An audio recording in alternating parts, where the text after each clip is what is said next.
in Ataris. So those kind of the things we are doing so that we can support the drone ecosystem by providing the skilled manpower, which is not really discussed. Whenever we talk about the drone industry, we only talk about the drone pilots, but we have to talk a lot of other diversified job roles as well. We have 20 institutes, we call them World Incubation and Skill Hubs. These are the 20 institutes in UP, and these are on PPP mode with us by the UP government, and these institutes are with us for 20 years lease. These are basically 17 ITI and 3 polytechnic colleges, and we call them World Incubation and Skill Hub because we are not running only the traditional ITI trips, but we have infused drone and futuristic skills there. Madam, last 1 minute. Oh, okay. So these are the courses we have adopted. So a little key partnerships we have made.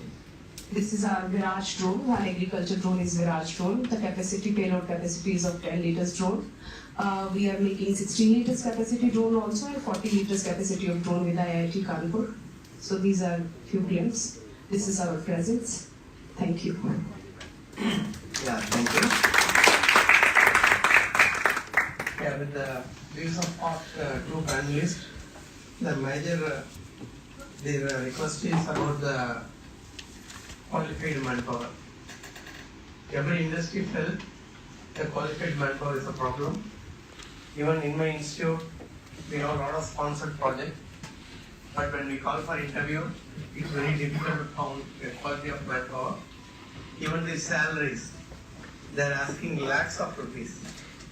It's really not affordable for doing any R&D. That we will conclude more. Then I'll invite Mr. Singh to share his views on R&D perspective.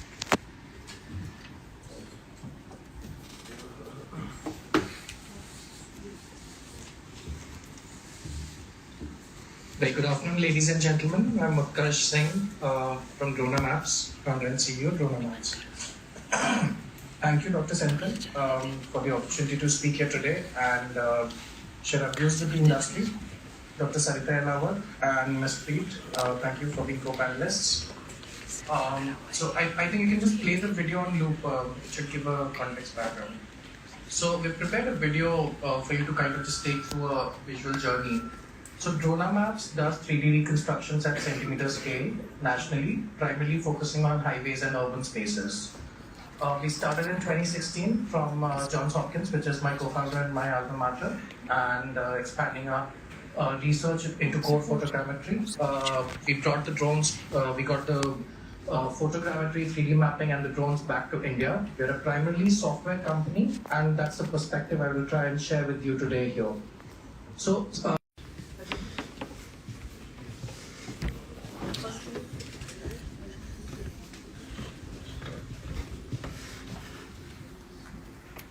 Good afternoon, ladies and gentlemen. My name is Preet Sandhu and I am founder of AVPL International. We are into drones, not just making drones, but we are majorly into the skill space, wherein we are training talent pool for the drone ecosystem. Entering this hall, I have heard a lot on indigenization, ELI, DLI, and a lot of challenges from the startups that they have to focus on generating revenues, how they can put in so much money on the R&D. That's a true fact. It happened with us also. We founded in 2016, 8-year-old company. Though when we entered into drone ecosystem, we started with the training ecosystem, and then with the expansion of lot of infrastructure pan-India, we had to choose futuristic skills to train candidates. We chose drone because it was very near to our interest, because our major focus is on the empowerment of the rural and the semi-urban areas. So we are talking about PLI, we are talking about the DLI, and we have heard that people, what we are doing at the moment, that we are assembling components and we are selling drones. That's true. But if I want to put in another manner that let's talk about the foundation of the drone ecosystem.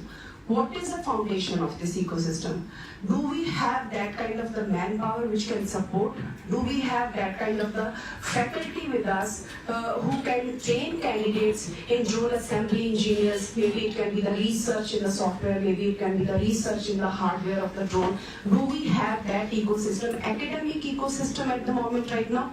No, we do not have. When it comes to the building ecosystem in the skilling space, I'm telling you, there are a lot of challenges. I mean, as a training company, we have faced a lot of challenges in context of the approvals. I mean, to get approval for one RPTO, it's a task of 90 days for a company which is affording 220 employees. When we had to expand for the training facilities, to develop the training facilities, we had to identify the instructors. I'm telling you, in 20 training facilities, we have facility of like varies from 5 acres to 10 acres of a land. I have 20 ITI colleges in UP, but I'm telling you my major challenge that I'm not able to find the right kind of the drone instructors. That's the challenge with us. We have to build 20 RPTOs. We have to train 2,000 drone pilots in each facility. We have to train drone assembly engineers. We have to train drone service technicians. But we are not finding the talented manpower or a faculty who can train them. That's actually the challenging foundation of this ecosystem. I'll start from there. When it comes, okay. I'll give a very, I'll take a little bit time to talk about my company. We founded in 2016. We started with skill trainings. If I talk about the accreditations, we are working with the state government skill development missions. We are working with NSDC. We are working at the Ministry of Skill Development and Entrepreneurship. We are working in lot of sectors like NAPS and NATS. If I talk about the vision of the company, we are with the vision that we have to create at least one drone entrepreneur, one drone service technician, and one agri-entrepreneur per village in India. Then only I think we can initiate with what we are trying to see as a vision in the agriculture sector. So I'll talk about the agriculture drone because we are majorly working into the agriculture sector. So this is our board and this is our leadership. So we have two categories of the institute. One is called Global Incubation and Skill Hubs. These institutes, we have 50 institutes pan India in 12 states. And these institutes, if I talk about the infrastructure of these institutes, it varies from 8,000 to 10,000 square feet area. These institutes have capacity to run 6 to 7 courses at one moment. We can train the capacity of these institutes to train 780 candidates per year. We are training the candidates into the battery repair. We are training the candidates into solar application. We are training the candidates into drone pilot. We have infused training courses also to drone service technicians, drone assembly engineers. We've created a model for each project, each highway or the city that we have. That's about on the order of 490 to 500 odd different highway projects. Times 40, nearly 40 features and individual models for each of those 40 features. So we are at the moment orchestrating a scale of roughly about 20,000 dedicated AI-based models for operational use in drones. So the major challenge was we had to set up the facility of drone repair facility in Ataris. So those kind of the things we are doing so that we can support the drone ecosystem by providing the skilled manpower, which is not really discussed. Whenever we talk about the drone industry, we only talk about the drone pilots, but we have to talk a lot of other diversified job roles as well. So these kind of the things we are doing, so we can support the drone. These are 10 institutes in UP, and these are these institutes are with us for 20 years. These are basically 17 ITI and 3 have polytechnic colleges, and we call them the World Incubation and Skill Hub because we are not running these institutes. We can support the drone. These are 10 institutes in UP. And these highway projects. these institutes are with us for 20 years. These are basically 17 ITI colleges, and we call this as graduates in agriculture. We are not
Ladies and gentlemen, I'm Prakash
Sisai.